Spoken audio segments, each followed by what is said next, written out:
Il s'est déconnecté un peu.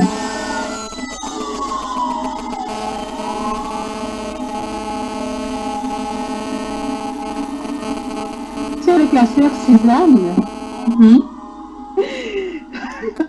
Allez, ok, c'est bon. Pour le conduire, c'est m'a dit que peut-être que c'est elle n'entendait pas.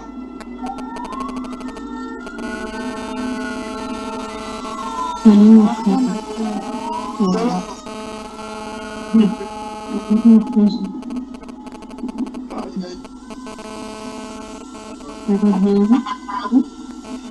Ah, ça va par la grâce de Dieu. Amen. Amen.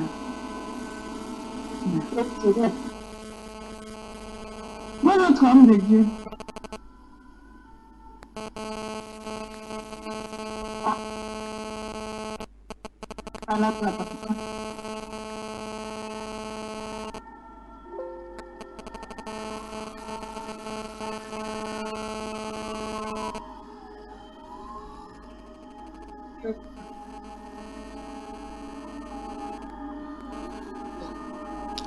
Bonsoir et bienvenue encore à cette autre édition des Blues Blanches dans la sainteté. Bonsoir, frère. Nous commençons dans un instant. Vous m'entendez? Vous entendez la sirène qui passe là? Ouais. Ok, on commence parce que le Seigneur... God's word still remains true tonight. He said in Exodus 15, verse 26, I am the God that healeth thee. And we serve a God who cannot lie. Après avoir touché le cas de la psychanalyse, des psychopathes médecins, après avoir touché le cas des médecins pécheurs avec la gynécologie et tous les autres, Blues Blanches dans la sainteté se réunit ce soir pour partager les bontés du Seigneur au travers de la médecine. Qu'est-ce que le médecin peut faire? Qu'est-ce qu'il ne doit pas faire en tant que chrétien? Et quelle est la limite de la médecine avec la vie chrétienne? Tels sont effectivement les questionnements posés dans cette réunion des Blues Blanches de la sainteté. Les chrétiens médecins sont disposés à répondre à toutes vos questions. Vous pouvez envoyer votre question sur le forum Skype en écrivant à Gignon. Gignon, c'est J-U-N-H-I-O-R-S. Si vous êtes du côté de l'Occident et vous voulez souhaiter une intervention directe et rapide de la part des médecins sans frais, comme on le fait souvent, ils sont disponibles. Appelez-nous, nous vous les mettrons en contact. Vous voulez l'expertise des différentes sœurs, elles sont disposées pour vous. Vous voulez une intervention, les frais sont disposés pour vous. Écrivez-nous à Gignon, c'est J-U-N-H-I-O-R-S @yahoo.fr. Posez vos questions, diagnostics, les médecins et les spécialistes seront là pour vous donner la vérité de la part du Seigneur. Si il faut à la délivrance, ils enlèveront la blouse blanche, vous délivreront et puis vous administreront les paracétamol.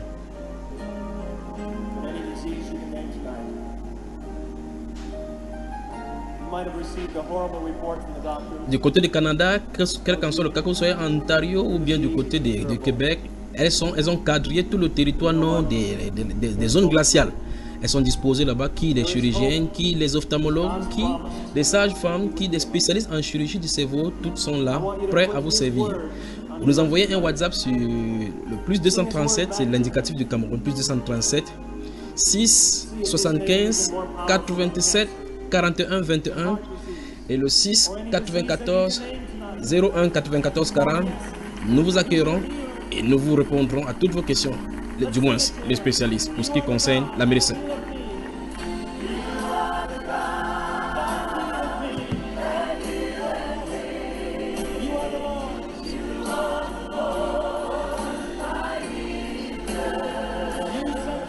Cette autre soirée, Blues Blanche se penche sur autre épineux problème de la médecine qui contraste avec les choix divins. Et c'est pour cela que les spécialistes sont encore là ce soir pour pencher sur un autre thème que nous allons découvrir tout juste après cette ponctuation musicale.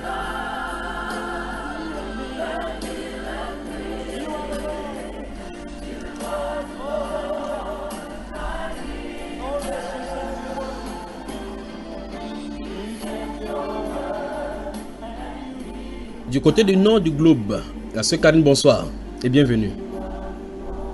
En sous-marin, là justement. Bonsoir mes frères. Oui, bonsoir. Justement, lorsqu'on voit ton micro, il y a une lumière là-bas, comme cette lumière qu'on met souvent dans la bouche des gens pour regarder, vous appelez comment, pour essayer de regarder au travers des intestins. Vous êtes La fibroscopie. la fibroscopie, justement. Vous êtes tellement médecin au point où même vos micros ont déjà les lens comme comme la fibroscopie. Que le Seigneur te bénisse toute ta maison. Bonsoir et bienvenue. Amen, amen, bonsoir. Le frère Cyril, bonsoir et bienvenue. Bonsoir, bonsoir à tous. Soyez bénis une fois. Que la grâce de Dieu le Père, la communion du Fils et notre Seigneur Jésus-Christ, celui qui est, qui était et qui vient, celui qui a le premier né des vivants, le premier né des morts, celui qui est ressuscité des morts, celui qui est le prince des rois de la terre, te bénisse toi et toute ta famille. Hein, Père, merci, amen. Alors le frère Yacine, que la bénédiction du Dieu très haut, le Dieu de Jacob, le Dieu d'Abraham, le Dieu d'Isaac, le Dieu de Joas, le Dieu de Josué, le Dieu de tous ceux-là, d'Abraham, de Moïse, le Dieu de notre Seigneur Jésus-Christ vous bénisse dans ta maison. Amen. La sœur reine, tout comme dans le palais du roi, le roi porte son regard sur la reine et son plaisir vers elle, que le roi des cieux, porte ses regards et favorable sur toi ce soir et toute ta maison. Amen, amen. Bonsoir, mes bien-aimés. Que le Seigneur te bénisse, que le Seigneur te bénisse. Vous vous êtes bien reposé, n'est-ce pas? Vous avez eu des moments de repos, même les médecins ont des vacances pour pouvoir faire d'autres chirurgies, pour pouvoir travailler plus tard, n'est-ce pas?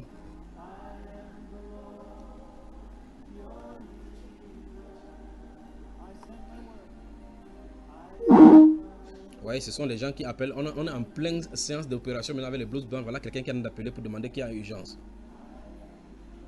Voilà. Voilà. On peut commencer ce soir.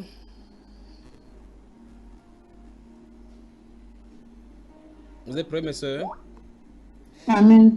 Étant donc justifiés par la foi, nous avons la paix avec Dieu par notre Seigneur Jésus-Christ, à qui nous devons d'avoir eu par la foi accès à cette grâce dans laquelle nous demeurons fermes et nous nous glorifions dans l'espérance de la gloire de Dieu. Bien plus, nous nous glorifions même dans les afflictions, sachant que l'affliction produit la persévérance. La persévérance, la victoire dans l'épreuve. Et cette victoire, l'espérance. Or, l'espérance ne trompe point, parce que l'amour de Dieu est répandu dans nos cœurs par le Saint-Esprit qui nous a été donné. Car lorsque nous étions encore sans force, Christ, au temps marqué, est mort pour nous, pour les impies, pour des impies. À peine mourrait-on pour un juste, quelqu'un peut-être mourrait-il pour un homme de bien. Mais Dieu prouve son amour envers nous, en ce que lorsque nous étions encore des pécheurs, Christ est mort pour nous. À plus forte raison donc, maintenant que nous sommes justifiés par son sang, serons-nous sauvés par lui de la colère.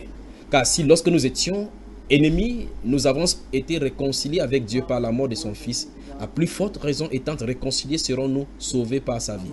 Et non seulement cela, mais encore, nous nous glorifions en Dieu par notre Seigneur Jésus-Christ, par qui maintenant nous avons obtenu la réconciliation. C'est pourquoi, comme par un seul homme le péché est entré dans le monde, et par le péché la mort, et qu'ainsi la mort s'est étendue sur tous les hommes, parce que tous ont péché. Car jusqu'à la loi, le péché était dans le monde. Or, le péché n'est pas imputé car il n'y a point de loi. Cependant, la mort a régné depuis Adam jusqu'à Moïse, même sur ceux qui n'avaient pas péché à une transgression semblable à celle d'Adam, lequel est la figure de celui qui devait venir. Mais il n'en est pas du don gratuit comme de l'offense, car si par l'offense d'un seul, il en est beaucoup qui sont morts, à plus de forte raison, la grâce de Dieu et le don de la grâce venant d'un seul homme, Jésus-Christ, ont-ils été abondamment répandus sur beaucoup. Et il n'en est pas du don comme de ce qui est arrivé par un seul qui a péché. Car c'est après une seule offense que le jugement est devenu condamnation, tandis que le don gratuit devient justification après plusieurs offenses. C'est cette justification par la foi que nous donne la raison d'être, encore une fois plus d'être ici pour parler effectivement des choses dont Dieu a réservé pour ce seul et donc qu'il réserve encore pour nous. Ce qu'il a fait au travers de notre Seigneur Jésus-Christ, le second Adam, le Adam de la justice, le Adam de la justification, après le péché, après plusieurs offenses, alors que la mort est intervenue après une seule offense. Paul, dans le livre de Romains chapitre 5, verset 1 au verset 10.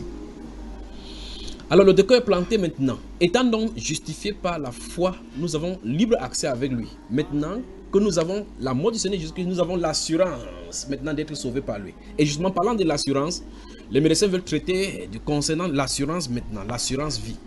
Dans la vie et la règle de la société, les gens ont installé Cette sorte d'assurance-là, et vous êtes dans les pays occidentaux, et pays de l'Ouest, pays de l'Est et dans d'autres pays qu'on essaie d'implémenter maintenant, l'assurance sert maintenant à imputer des fautes à une entreprise et garantir la sécurité d'une certaine chose, ou bien soit des accidents, ou bien des anomalies qui arriveraient par notre faute, ou bien par des fautes naturelles, à un autre de payer le prix, exactement comme Christ Jésus nous a fait. L'assurance chrétienne, l'assurance et le chrétien, ou bien encore les assureurs chrétiens. Ce soir, nous allons voir. Frère Yassine, tu as la parole. Parle-nous de l'assurance. C'est le thème ce soir, médecin pour Jésus.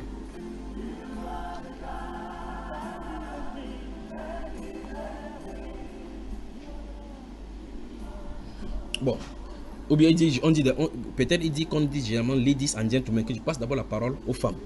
Alors je me mets tout d'abord du côté de la sœur Reine avant de revenir. La sœur Reine, quel est le thème de ce soir?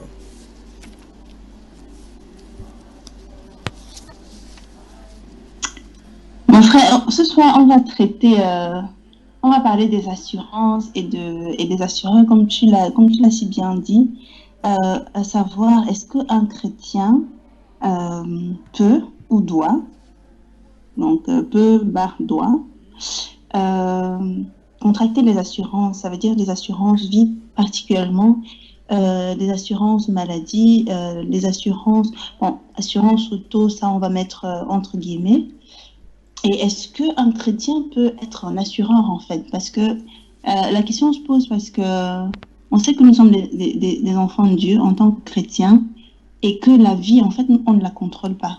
Et donc est-ce que de faire une assurance vie, assurer sa vie, ce n'est pas un peu bafouer la loi de Dieu? Ça veut dire qu'on essaye de contrôler un peu tout. Est-ce que en tant qu'enfant de Dieu, on doit le faire? Le décor est planté. Donc, Voilà. l'assurance vie proprement dite. Bon, avant de regarder, de dégager la problématique qui s'y pose dans ces problèmes-là, définissons d'abord c'est quoi donc l'assurance vie. Quand est-ce qu'on parle de l'assurance vie et pour que ça soit nécessaire afin que ceux qui nous écoutent puissent entrer dans le tremplin. Qui va se jeter à l'eau?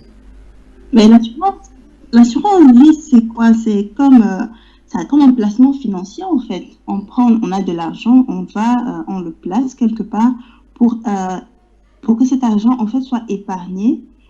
Et l'objectif c'est quoi? C'est d'avoir un bénéfice, d'avoir un bénéfice lorsqu'on a un décès ou je veux dire, oui, lorsqu'on a un décès en fait, ou une survie. Voilà. Comment est-ce que ça joue? Ah. On va prendre maintenant un assureur, disons par exemple Grâce Assurance, Insurance. Et puis nous avons devant nous une sœur comme la sœur Suzanne Clodon qui par exemple qui vient rencontre cette personne là pour pouvoir s'assurer. Quelles sont les clauses, quelles sont les choses que l'assureur, quelles sont les choses qu'on va dire à la sœur Suzanne Clodon concernant l'assurance vie pour pouvoir la convaincre à souscrire à cela?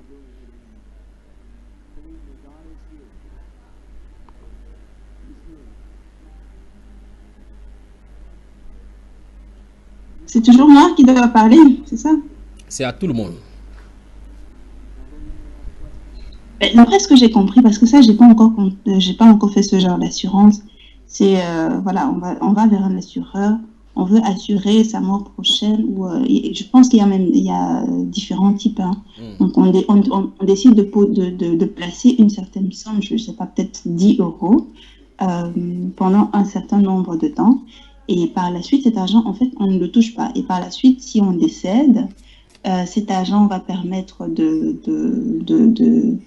pouvoir, genre peut-être nous qui sommes en Europe, aller peut-être au pays enterré pour rapatriement de corps, en fait pour faire tous les obsèques. Ça, je ne sais pas si tous les assurances vie se passent comme ça, je ne connais pas trop bien ça, mais en général, en fait, c'est ça. Maintenant, il y a différentes classes, en fait. Oui. Nous allons nous pencher encore vers des frères qui vont pouvoir nous parler de ces choses-là. Alors mon frère, vous avez la parole.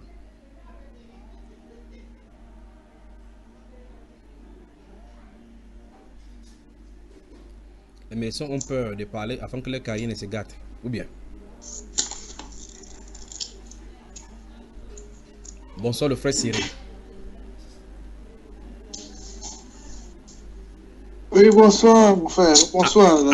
As-tu souscrit à l'assurance vie? Je crois que la question serait très bonne comme ça.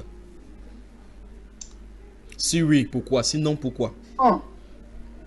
Bon, pour ne pas mentir, on m'a proposé ça. Hmm. Il y a des gens qui s'occupent des finances en général. Moi, proposé ce genre d'assurance. Bon, moi, franchement, pour être sincère, je n'étais pas intéressé. Hein. Voilà. Comme tu es dans le cas, tu es dans le cas expert, justement, on va essayer de savoir ce qu'ils t'ont dit.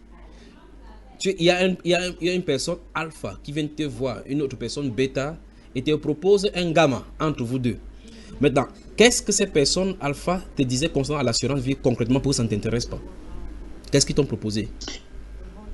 Bon, il me disait, bon, naturellement, il essaie d'abord de connaître ton profil. C'est-à-dire qu'il essaie de définir ton profil. Quels sont les rapports existentiels que tu présentes.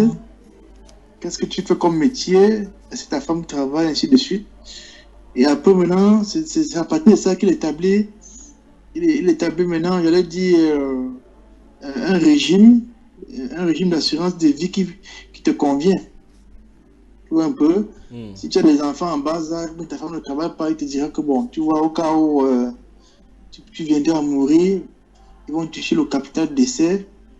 Tu souscris une assurance où tu verses un montant défini et que tu ne touches pas, comme la sœur disait, sachant que si tu venais à décéder, il y a tel montant qu'on verserait à ta famille, en fait, du moins soit ta femme, si ta femme est morte, à tes enfants, ainsi de suite. Et bon, souvent c'est des sommes très intéressantes, hein. Il y a des sommes pour un truc minable de 10, 15, 20 euros par mois. Tu te couvres les touchements de 150, 200 000 euros. Tu vois que ça peut tenter bien du monde, hein, de souscrire ça, quoi. Il m'a proposé ça dans ce sens-là. Moi, j'étais pas intéressé. Donc, il te dit, ne t'inquiète pas pour ta mort. On va assurer ça, quoi. Ah, entre autres, on va assurer tes arrières. Bon, ceux qui seront là quand tu seras mort. Est-ce qu'ils seront sûrs qu'ils vont mourir avant, tu vas mourir avant eux? Bon, ou bien naturellement que comme c'est une entreprise, comme c'est une structure non personnelle, ou bien encore, ils se disent que comme la loi est écrite, même si les dirigeants d'à présent meurent, d'autres vont encore continuer et continuer avec le même papier, quoi. Même si les assureurs meurent avant toi. Bon, en fait, les assureurs, c'est toute une entreprise. Hein. Ce sont des dépôts de fonds. Voilà.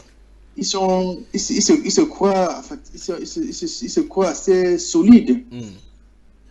Comme une banque, c'est pas moi, comme une banque, comme tout institut financier, oui, qui compte sur des bases qui croient assez solides pour pouvoir respecter les engagements. C'est moi, c'est pas moi. Alors, je reste avec toi, mais avant cela, je m'adresse à tous ceux qui nous écoutent maintenant sur quelques plans, que ce soit sur la chaîne YouTube Bambaiba, pour par quelques moyens, que ce soit que vous écoutez Blues Blanc dans la sainteté, les médecins de Jésus qui répondent aux questions et les différentes subtilités introduites dans le monde par Satan et dont les médecins et principalement les chrétiens s'y livrent. Les spécialistes du métier en blanc se liguent et tentent tant bien que mal d'essayer de dénicher le vrai du faux pour faire le dépouillement afin de présenter sans tâche ni rite la vérité concernant des domaines médicaux. Et ce soir, Blues Blanc dans la sainteté se penche sur l'assurance vie, la subtilité. Et au sortir de cela, plaise au Seigneur, nous allons dégager les versets bibliques qui en parlent clairement, en quoi l'assurance des chrétiens devrait être positionnée. Mais au préalable, nous posons le diagnostic du problème pour en sortir les problèmes. Parce qu'à l'entame de cela, et à l'entrée, on ne peut pas voir très souvent ce qui se trouve derrière. Avant de continuer maintenant, frère Cyril, je reste avec toi, je te pose la question simple. Est-ce que ces gens-ci de l'assurance vie, est-ce qu'ils peuvent faire l'assurance vie pour les démunis? Oui ou non? Pour les quoi, hein? Les démunis. Les démunis. Est-ce que si quelqu'un est pauvre, ils peuvent le faire? Bon, moi je suis mal placé pour te répondre à cette question. Oui. Parce que je ne crois pas qu'il s'agit forcément de démunis. Hein. C'est vrai qu'on regarde ton profil, ça c'est clair. Il y a un profil qu'on regarde. Mais en fait, c'est une souscription. Hein. Bon, je repose la question autrement. Est-ce qu'ils peuvent s'intéresser ou mieux encore proposer cela aux sans-abri, aux pauvres, Bon, à ceux qui n'ont pas de travail, aux chômeurs? vraiment, je suis vraiment mal placé pour poser cette question. Hein. Et sans nous pencher, Mais- oui. Il dit bien qu'il ne s'agit pas forcément d'avoir forcément une stabilité financière, puisque c'est une souscription. Mhm. Mais lorsque c'est une souscription, comment se procède? Vous déversez, parce que tu as dit à l'entame de tes propos que tu as une somme que tu dois verser comme cotisation pour assurer tes arrières. En principe, ce n'est pas des grandes sommes. Hein. Mm. Ce n'est pas vraiment des grandes sommes. Hein. On ne te demande pas de payer 100 € par mois hein, ou bien 200 € par mois. Oui. Généralement, c'est des sommes qui vont que 10 et 20 € maximum. Hein. Oui. Comme ça, s'ils sont 1000 Oui. personnes, vous ne voyez pas la masse monétaire. Mais restons avec cela, avec cette question-là. Est-ce que les sans-abri, qui n'ont pas de moyens de se nourrir, ainsi de suite, et qui vivent en dessous d'un seuil de pauvreté tel que prôné par l'Union européenne et les banques mondiales, est-ce qu'ils les approchent? C'est pour ça que je parlais de profil, parce que il est très peu probable que quelqu'un qui soit dans une situation précaire soit intéressé à quelque chose pareil, parce qu'il va assurer même ce qu'il vit.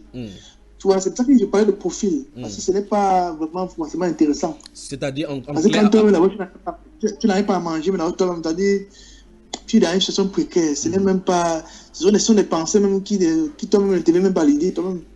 en clair, toi qui travailles, ta mort doit être différente de la mort d'autres personnes qui ne travaillent pas. La sœur, je ne sais pas qui on va prendre, je ne sais pas si la sœur Karine peut nous dire quelque chose. Je me pose la question. S'il ne s'intéresse ni aux sans-abri, ni aux démunis, et qui s'intéressent, comme le frère Cyril le dit, ils ont des profils bien typifiés.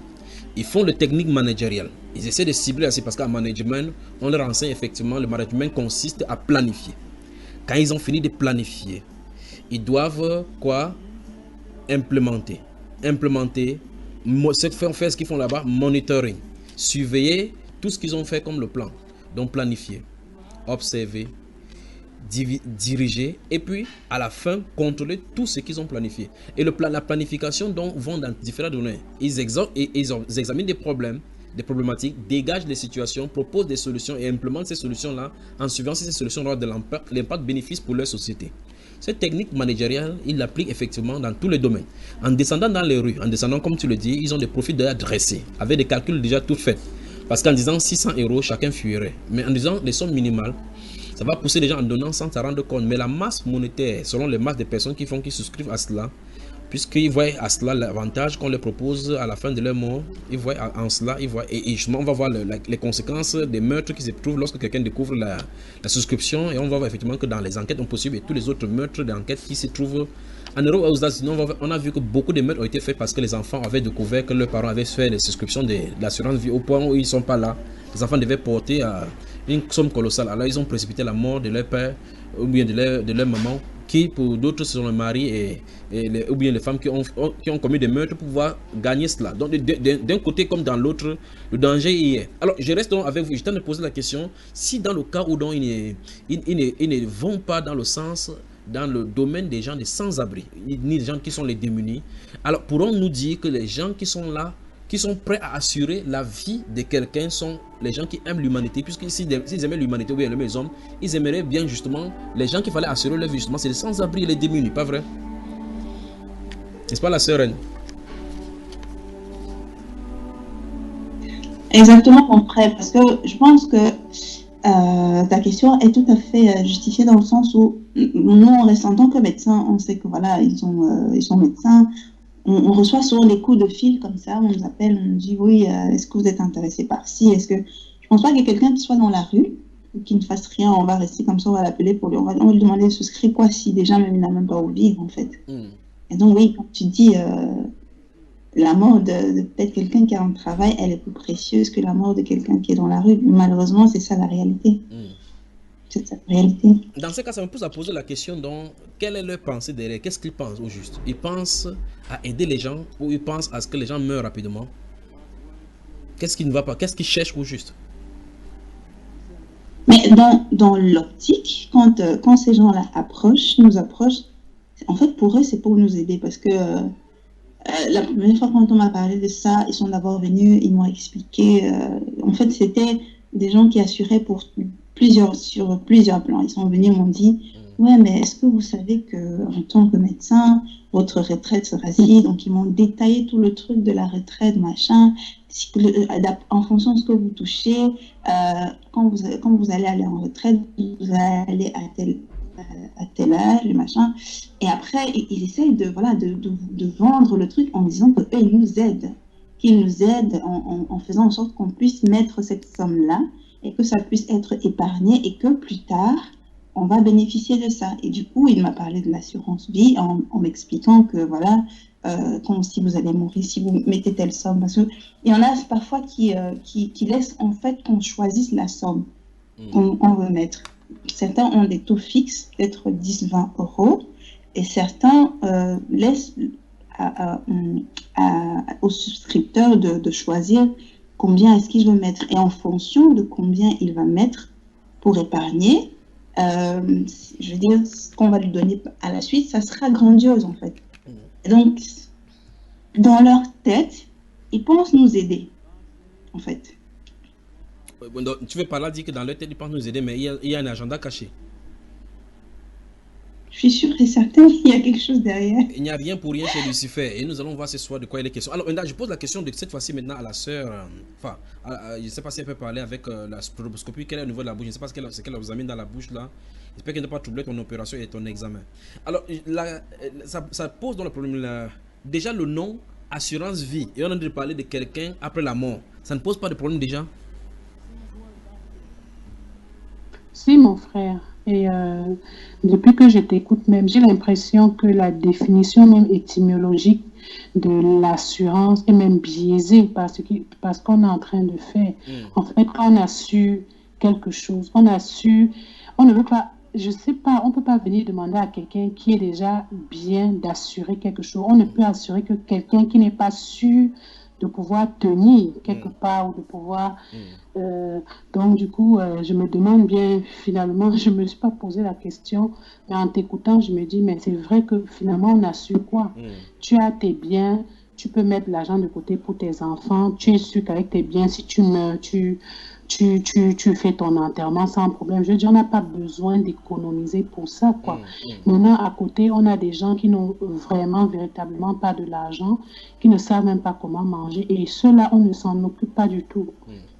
Et pourtant, c'était même à eux que devait revenir ce genre de choses. Quand les impôts coupent même l'argent, souvent, ici au Canada, par exemple, on coupe l'argent. Les personnes, plus tu es riche, plus on te coupe de l'argent. Mais cet argent, normalement, sert à aider les gens qui n'ont pas. C'est ça le social. Mais pourquoi donc ces gens-là, avec cet argent-là, on n'assure même pas toutes ces choses-là? Donc pourquoi ce sont des entreprises particulières qui font de façon spécifique ce domaine-là, l'assurance vie? Déjà, reste encore avec toi, merci pour l'éclairage dans cette autre direction, mais je pose la question. Lorsqu'on parle de l'assurance vie, on parle de l'assurance après ta mort. C'est ça qui est bizarre. Pourquoi on ne dit pas que l'assurance mort, on dit plutôt l'assurance vie? Ça pose problème, pas vrai?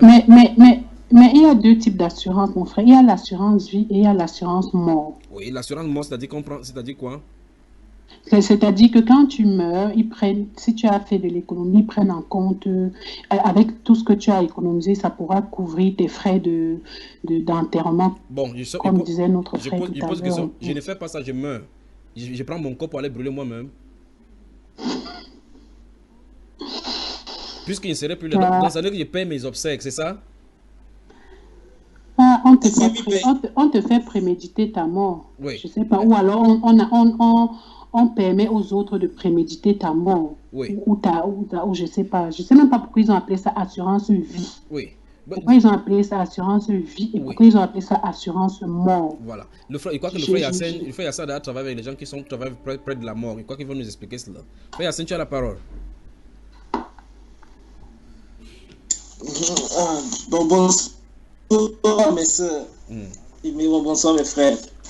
Au fait, quand je suis ça, au fait, c'est ce dont on parle là, ça c'est l'assurance rapatriement. Il y a des assurances qui proposent par exemple, toi étranger vivant dans un pays dans un pays qui n'est pas ton pays natal, il te propose cette assurance-là pour que si tu meurs, que tes proches puissent avoir des finances pour te rapatrier.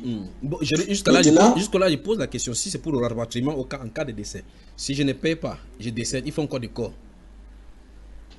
Bon, il y a plusieurs moyens. Si tu meurs, tu n'as aucune connaissance, on va brûler le corps. Bon, un brûle le corps, ça me fait quoi? Bon, on brûle le corps, ça te fait quoi? Oui. Bonne question, je crois que chacun peut répondre pour lui. Parce que si on brûle mon corps, c'est pas le corps, c'est qu'on brûle, ça va me faire mal, c'est plutôt l'autre corps, pas vrai? Donc exactement. Les gens qui se chargent de brûler mon corps physique, là, tu sais que généralement, oui, il faut avoir cette connaissance-là. Bon, pour venir un peu sur le thème dont on parle, en fait, ça c'est je crois que, en fait, c'est une stratégie de marketing. C'est une stratégie de marketing comme dans les grands commerces où on connaît généralement. Tu vas entrer généralement dans les commerces, tu vas voir, on te dit que la mandarine coûte 1,50 €. Le soir, on va changer le papier qui affiche les prix, qui était écrit en blanc, on va le changer en rouge. On dit que promotion. Et on va écrire réduction. Même si on laisse le même prix, ça joue déjà dans la psychologie des gens qu'on a réduit le prix et là, les gens ont tendance à acheter. De manipulation. Donc ça, ce sont des trucs comme... Oui, frère. La manipulation. La manipulation. C'est pour cela que tous mes frères et mes sœurs ont déjà expliqué des choses que je ne vais plus revenir. Ce sont des gens qui se présentent devant toi. Ils te présentent devant toi et te racontent tout ce qu'ils ont raconté. Ils prennent d'abord ton profil. Ils te disent que bon, on ne sait jamais dans la vie. Il peut arriver que tu as un accident, tu coupes ton pied. Il va te prendre une logique simple. Logique très simple. Il te pose la question, il te dit que mais attends un peu. Tu refuses de t'assurer ta vie. Bon, quand il dit ta vie, ça veut dire, ça dépend. Comme les frères disent, ils peuvent te dire si tu fais un accident, si tu perds un pied, si tu perds une main, si tu n'es plus capable de travailler, ils peuvent te verser telle ou telle somme. Alors, il te présente vraiment la vie dans son aspect le plus improbable. Ça peut arriver, mais ça peut aussi ne pas arriver. Il te présente la vie cet aspect. Ça veut dire qu'il te met d'abord une peur. Il brise d'abord les barrières que tu peux avoir. Et ensuite, maintenant, il te propose sa marchandise. Et ils arrivent toujours par un fait très simple. Par exemple, moi aussi, j'ai fait face à plusieurs. Et un m'a posé une question qui est assez...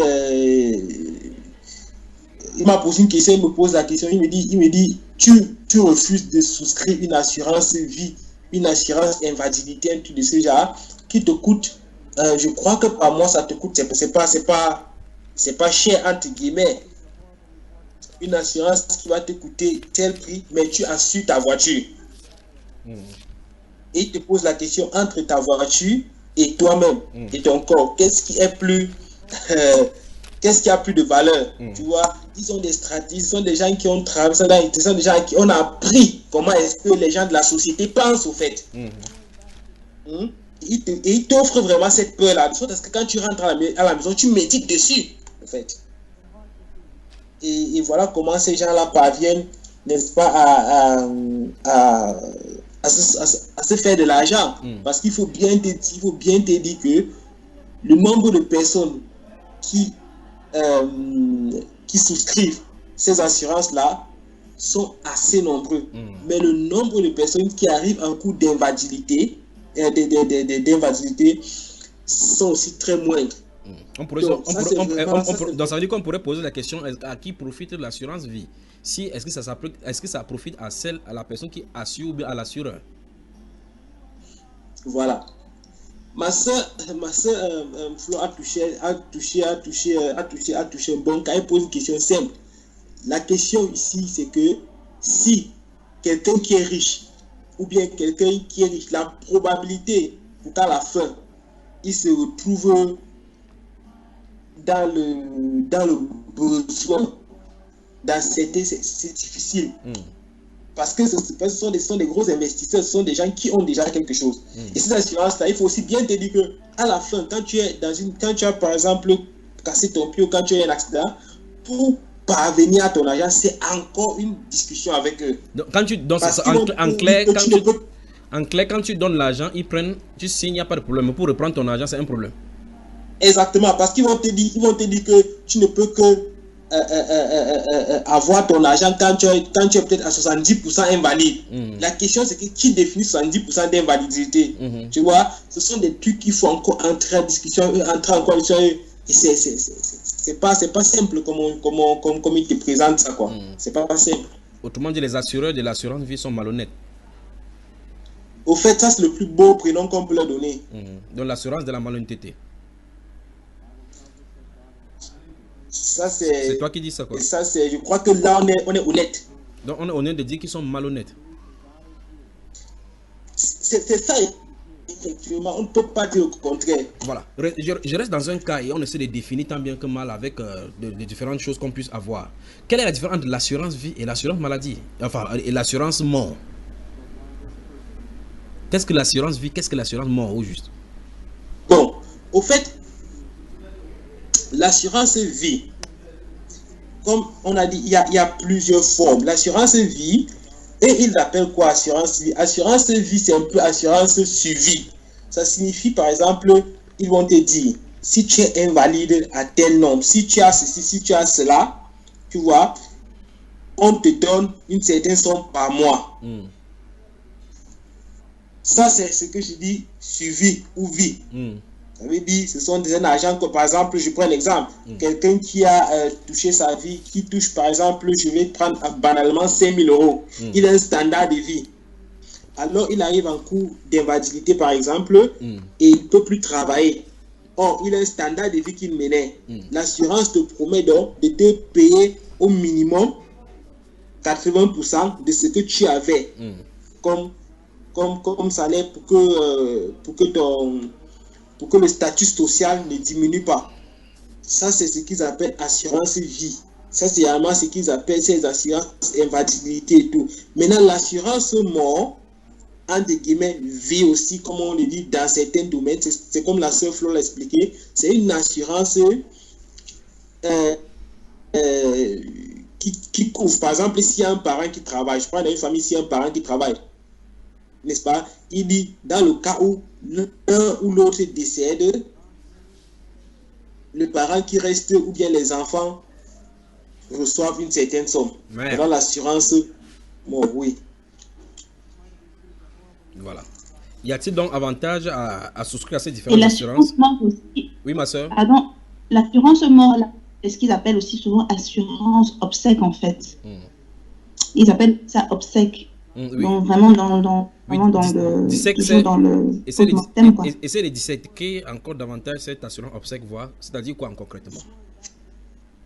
Oui, assurance obsèque, ça veut dire, comme depuis tout à l'heure, on fait que dire, donc, si je meurs, j'épargne une certaine somme. Après, si je meurs, ça sert à rapatriement de mon corps, à programmer les obsèques, à aider, soutenir la famille. Genre, celui qui était venu vers moi, il m'avait dit, mais est-ce que, comme le frère disait tout à l'heure, ils sont ils touchent vraiment des points très essentiels.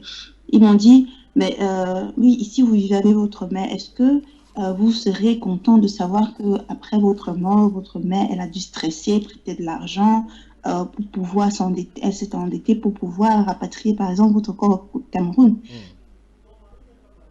Et dans ça, ils m'ont même dit qu'ils proposaient aussi des fonds qui pourraient soutenir les familles après le décès d'un proche. Donc, bref, ils sont très malins. Ils sont très doués dans ce qu'ils font. Et ils savent que quand vous ne serez plus là, les discussions vont avoir bon temps dans la famille, vont les tourner en bolique pour pouvoir récupérer cet argent-là. Voilà. Maintenant, je pose donc la question. Y a-t-il donc avantage à souscrire à ces différentes assurances telles que définies? Je rappelle que nous restons spécifiquement dans les assurances vie et l'assurance mort. Et par la suite, nous allons avoir la version des dieux de ces assurances. Si on reste dans le cadre non chrétien, je dirais oui. C'est pour ça que j'ai le deuxième volet de cela. Je dis, et en tant que chrétien. Donc la question est ouverte. Y a-t-il avantage à souscrire à ces différentes assurances? Si oui, essayez de démontrer. Moi, je dis oui. Je dis oui dans le cas où, comme expliquait la sœur Reine et le frère tout à l'heure, tu pars en évitant de laisser au tien un fardeau. Tu pars en essayant de laisser à la veuve ou au veuf, ou je ne sais pas, aux enfants, une paix quoi, financière. Si on regarde sur le cadre humain, la vie de tous les jours, et tu vas tranquille, quoi. Tu ne leur laisses pas de problème, pas de dette et tout. Où tu as économisé assez pour que tes enfants peut-être continuent les études et tout ça, quoi. Donc moi, dans ce cadre-là. Maintenant, si je prends, par exemple, parce que dans l'assurance vie, moi, je ne sais pas pourquoi ils ont trop divisé ça, parce que pour moi, quand je regarde l'assurance vie, pour moi, ça englobe un peu tes biens. Parce qu'ils disent aussi assurance des biens. Mais tout ça, pour moi, en principe, ça devait être... C'est comme si l'assurance vie te concerne juste toi, ton corps, et peut-être quelques membres de ta famille. Et ensuite, il y a l'assurance des biens, des habitations, tout ça, qu'il faut aussi faire. Parce que quand tu as une maison, ou bien quand tu achètes une voiture ici, si tu n'assures pas ta voiture, tu ne peux pas, la banque ne peut pas te faire prendre cette voiture. Elle ne peut pas te faire... non, c'est pour ça que c'est pour ça que nous restons spécifiquement sur ce qui concerne la vie. Parce que ça a une implication concernant ce que nous sommes en train de voir ce soir par rapport à notre Seigneur. Okay. Donc, non, moi je dis oui. Donc il y a des avantages. Si je reste non chrétienne, oui, je pense. Bon, il y a je pense qu'il y a un avantage, même si on nous floue, de toutes les façons, on nous floue toujours partout. Oui. Donc, si on veut gagner quelque part, je pense que c'est... Bon. Quel est l'avantage de quelqu'un qui est non chrétien? Quel est l'avantage de quelqu'un qui est non chrétien à souscrire à l'assurance mort? Quel est son avantage?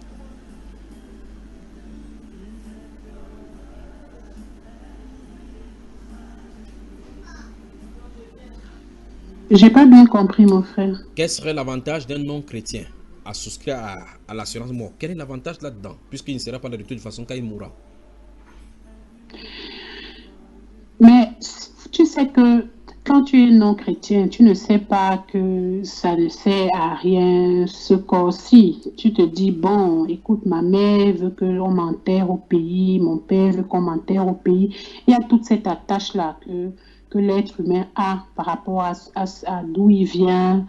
Et donc, en faisant ça, et je pense que ça lui apporte la tranquillité, même comme il est mort, la tranquillité pour lui, et ça fait plaisir aux membres de sa famille. Bon.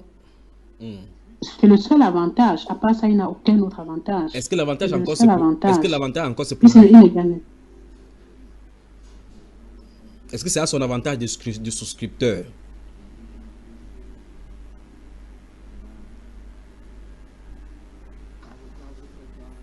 Je n'ai pas entendu. Est-ce que c'est à l'avantage du souscripteur? Qu'on l'enterre à la maison, on l'enterre chez lui, on rapatrie le corps. Est-ce que ça a son avantage?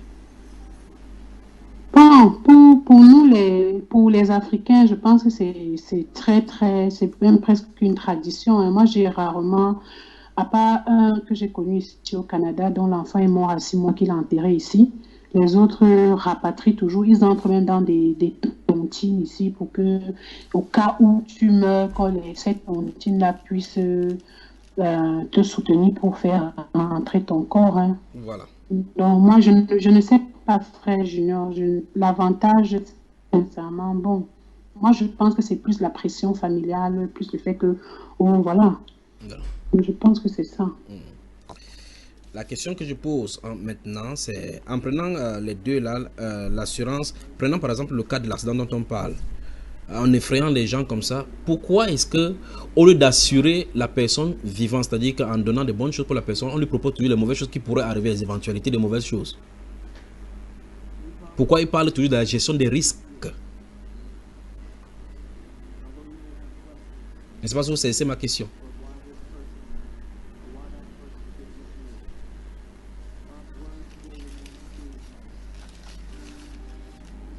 Peut-être les médecins sont fatigués, ils ont tellement fait les opérations. Pourquoi? Oui, la question, ça veut dire, pourquoi est-ce que Parce qu'une assurance n'assure que les risques, ou bien je ne comprends pas bien ta question. Pourquoi, par exemple, ils vont parler, parce que la soeur et le frère Cyril parlaient tout à l'heure en disant, ils proposent en donnant des données qui pourraient effectivement, éventuellement préparer à briser les barrières de réticence. En proposant, par exemple, vous conduisez la voiture, s'il arrive que vous faites l'accident, et c'est une éventualité justement à 50% de faire l'accident, et que peut-être on soit amputé, qu'on soit invalide. Pourquoi penser toujours à l'invalidité, c'est-à-dire à ce qui est mauvais? C'est ce qu'il veut dire avant de proposer ces choses-là.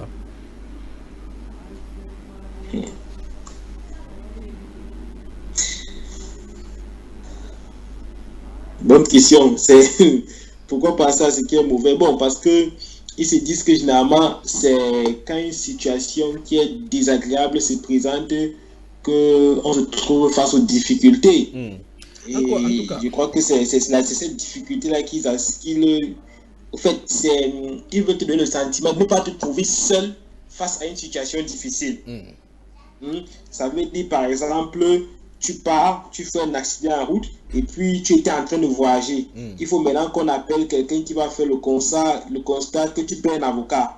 Ils vont se dire, donc, payer un avocat pour toi ça te revient certainement cher. Il y a aussi des assurances qui couvrent ça. Ça veut dire une assurance qui met un avocat à ta disposition, qui met une voiture à ta disposition pour que ça continue, quoi. Donc, je crois que ils essaient de présenter ces cas à l'homme pour lui dire, ou bien pour faire comprendre qu'il peut faire face à des situations où il se retrouve seul, et c'est toujours mieux d'avoir un assureur à côté de soi qui puisse te donner des conseils, qui puisse te prodiguer plein de choses. Donc voilà un peu leur intention, entre guillemets.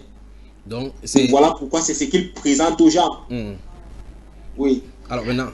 Mais moi, je pense que ça ne vient pas de... Ça vient de quelque part. Je pense qu'avant que les assurances n'existent, il y a eu beaucoup de cas où les gens se sont retrouvés démunis et qui ont eu des accidents et ils ne savaient pas quoi faire, ils n'avaient pas prévu de mettre de l'argent de côté. Bref, ils vivaient comme ça sans faire des épargnes. Et je pense que c'est ça qui a suscité ce mouvement d'assurance, d'approcher les gens pour leur dire tu peux t'assurer. Et ils ont des preuves palpables. On va te prendre des cas pour te dire regarde tel, quand il a eu son accident, voilà, il n'a pas pu ci, il n'a pas pu ça. En faisant cette assurance-là, tu as la garantie qu'on va couvrir, Mais le problème, l'intention n'était pas mauvaise en soi, mais le problème c'est tout ce qui est en bas, tout ce qu'ils ne te disent pas, tout ce qui est écrit en tout petit dans les contrats d'assurance, où on va par exemple te dire, après si tu ne regardes pas bien, on va voir que si tu as une maladie chronique comme le diabète, ils ne te prendront peut-être pas, ton assurance maladie ne te couvrira pas. Et donc il y a des petites choses cachées là que si tu ne connais pas, tu vois, tu tombes dans leur piège au cas où une maladie arrive, quoi. Donc je pense que ça venait de quelque part et c'est pour ça que c'est né, sauf que maintenant c'est devenu trop mesquin, quoi. Le but a un peu, c'est devenu plus pécunier. Les assurances ont voulu aussi gagner à leur tour quelque chose, quoi. Ce n'était plus vraiment pour le bien de la société. Là je pose la question, une autre question me rebondit dans mon esprit. Dans ce cas... Mais justement... Oui, ma soeur, vas-y. Non, je dis... Quand la soeur, quand elle parlait, ça m'a fait penser à quelque chose, justement. C'est parce que ça parle de quelque chose. Il y a des trucs... Il y a une semaine, j'ai vécu un exemple d'une patiente qui arrive d'un pays de l'Afrique du Nord parce qu'elle a un cancer de la peau. Et son neveu qui vit ici l'a fait venir en Belgique parce que les soins sont mieux. Et donc, cette dame, elle est illégale en Belgique. Et quand elle arrive à l'hôpital, elle veut se faire soigner. Moi, j'ai vécu ça. Et ça m'a... J'étais un peu... Bon, bref. Et donc, elle vient 2 jours avant que je ne la voie. Elle arrive. On se rend compte qu'en fait, cette dame est illégale en Belgique et tout. On refuse de l'hospitaliser. On refuse de l'hospitaliser parce qu'elle n'a pas de mutuelle, n'a pas d'assurance. On refuse de l'hospitaliser. Elle rentre avec son neveu, avec une douleur au niveau du bras parce que ça lui fait, elle avait vraiment mal. Et 2 jours après, elle revient et c'est moi qui vais la voir. Du coup, quand j'ai relu son dossier et tout, j'ai vu les assistants sociaux qui venaient pour dire que ouais, maintenant, cette dame, il ne faut pas l'hospitaliser, machin. Quand je suis allée voir cette dame et j'ai discuté avec son neveu qui m'a posé une question qui m'a vraiment choquée parce que du coup, je ne savais pas quoi lui dire. J'essaie de lui faire comprendre qu'en fait, c'est pas moi qui refuse de l'hospitaliser. Moi, je veux bien l'hospitaliser. Mais le problème, c'est que la facture qu'on va leur donner, ils vont même jamais réussir à payer ça, en fait. Et donc, là, il m'a posé une question, il m'a dit, vous, en tant que médecin, en tant qu'être humain, si c'était quelqu'un qui avait les papiers en Belgique, vous l'aurez hospitalisé. Du coup, je l'ai regardé comme ça. C'est le genre de questions qu'on te pose, tu te dis, mais qui t'a envoyé? Justement, réponds à la question maintenant. Il avait raison, parce que réponds à la question maintenant. C'est vrai que cette dame, vitalement, en tant que justice, elle n'avait pas sa vie là, n'était pas en jeu.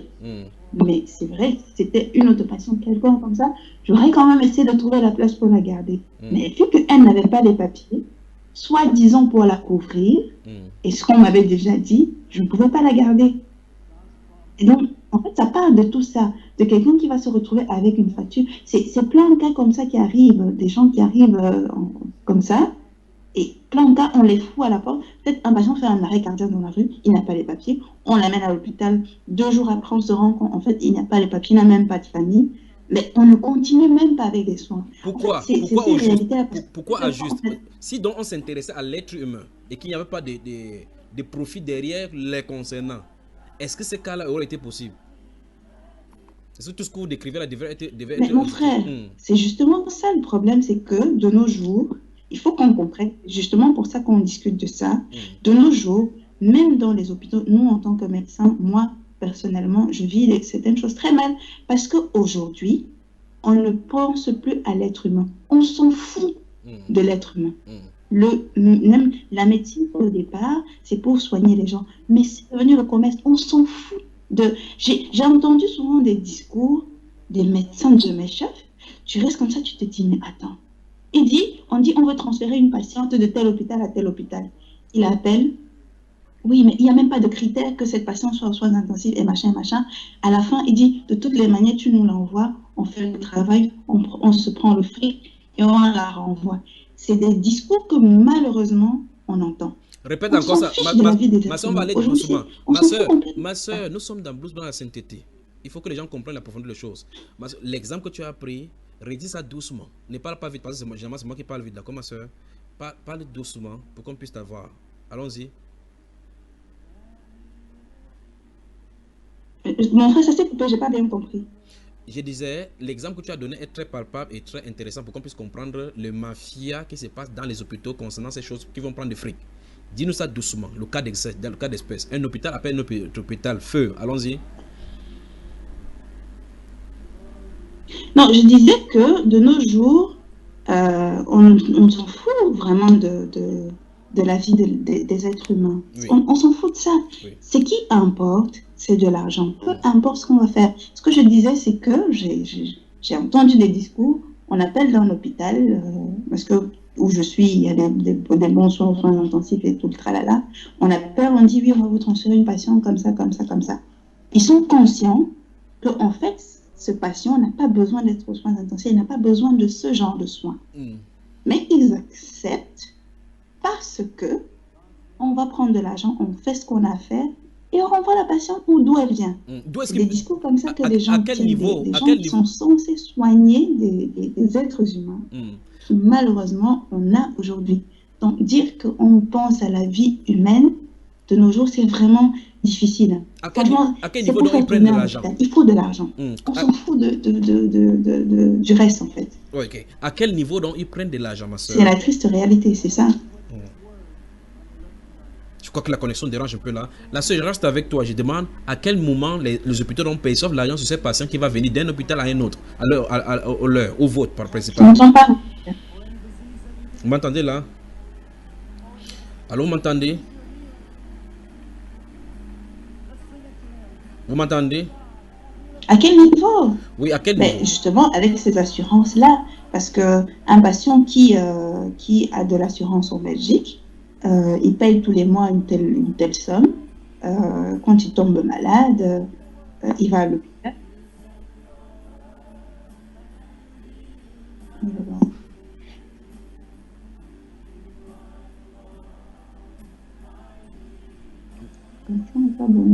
Vas-y, ma soeur, vas-y, on t'écoute.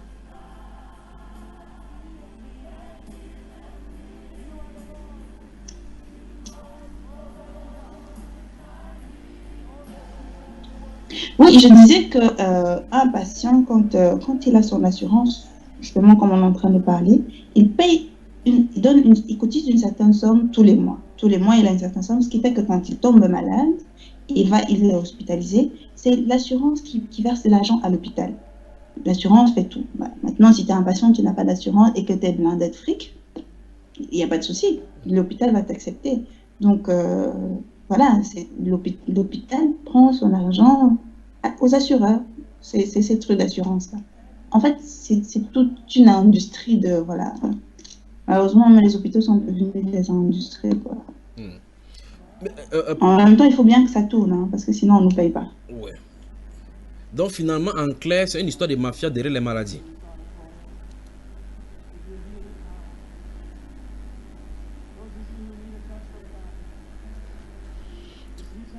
Je crois que la sœur, je ne sais pas si c'est sa connexion qui dérange. Le frère, vous m'entendez là?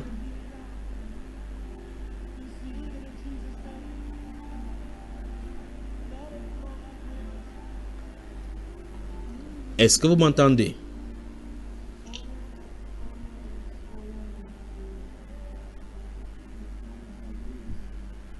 Est-ce que vous m'entendez les blouses blanches? Maintenant, oui, tout à l'heure, on ne t'entendait pas. Voilà. Je disais, ça veut dire que dans les hôpitaux dont il s'agit de la mafia pour pouvoir avoir de l'argent. Et par conséquent, ceux qui ne sont pas assurés, ils ne peuvent pas y trouver du soin parce qu'ils n'en profiteront pas derrière eux.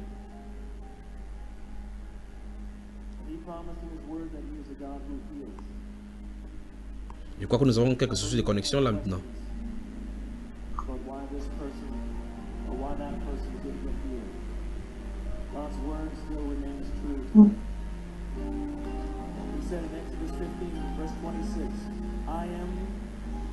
Il faut retirer la vidéo pour pouvoir avoir une meilleure qualité de transmission.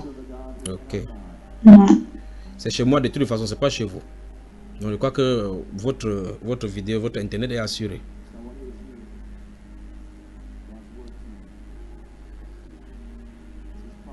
Maintenant vous m'entendez, n'est-ce pas?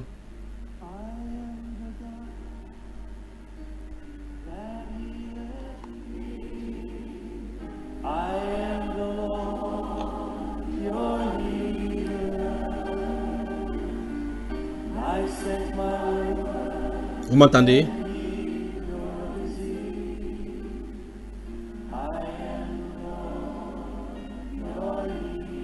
Oui, de façon intermittente. Oui, c'est désagréable, n'est-ce pas?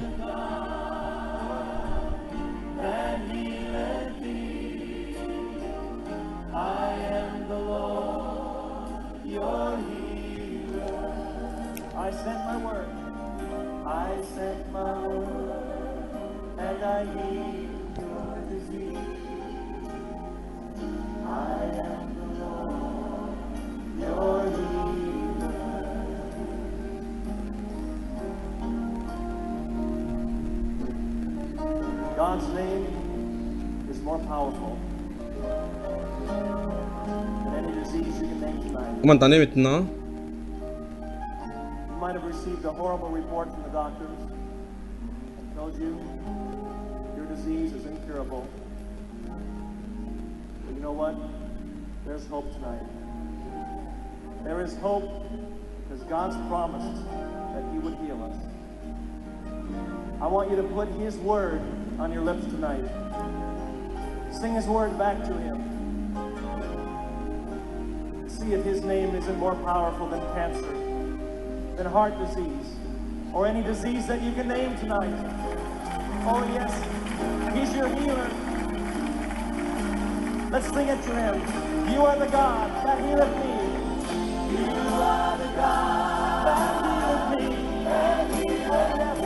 Vous m'entendez là?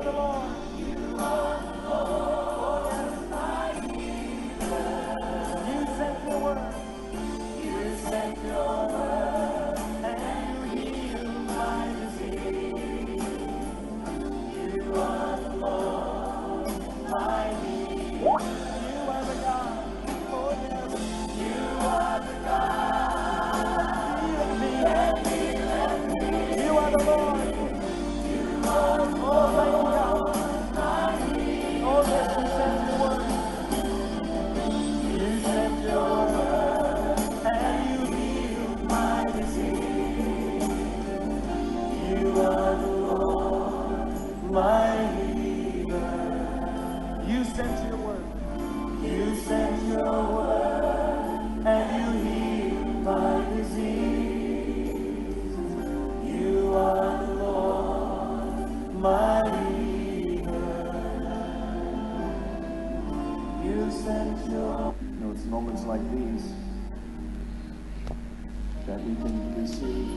Vous m'entendez là? C'est bon là, la connexion est stabilisée, n'est-ce pas?